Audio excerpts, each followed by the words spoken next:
जो है मुज़ाकरात हो सकते हैं। तो सर ये मुज़ाकरात जो है इसकी अब तक नाकामी की वजह क्या नजर आती है आप? देखिए ना, वो क्या कह रहे हैं, वो कह रहे हैं कि भाई इमरान खान को छोड़ दें, वो ये कह रहे हैं कि जी 26वीं तरमीम रिपेल कर दें, वो ये कह रहे हैं कि जी जो पूरा जो इंतखाबात हैं उसका मैंडेट हमारे वाले कर दें। अब ये तो बातें आप सियासी तौर पर तो बोल सकते हैं ये, लेकिन साहब इमरान खान अगर जेल में हैं तो दूसरे रहनुमा भी जेल में थे।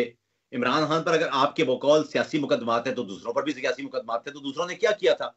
सियासी मुकदमात है तो उनको सियासी तरह से आपको हल करना पड़ेगा, और क्या हो सकता है? जी अगर आप समझते हैं कि पिछले इंतखाबात में धांधली हुई है, तो उससे पिछले इंतखाबात में भी धांधली हुई थी। अगर आप चाहते हैं कि धांधली का कमीशन हो, तो धांधली का कमीशन 2024 से क्यों होना चाहिए, 2018 से क्यों नहीं होना चाहिए?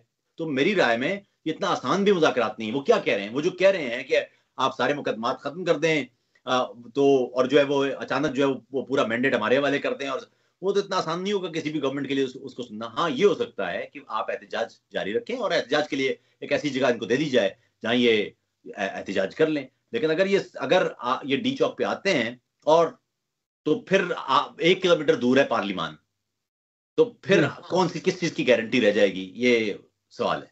इससे पहले भी जब ये आए थे डी चौक में, आप जानते हैं उस वक्त उनके पास बंदे भी कम थे, उन्होंने पार्लियामेंट पे हमला कर दिया था, उन्होंने उस पे पीटीवी पे भी हमला कर दिया था, प्राइम मिनिस्टर हाउस पे भी हमला कर दिया था।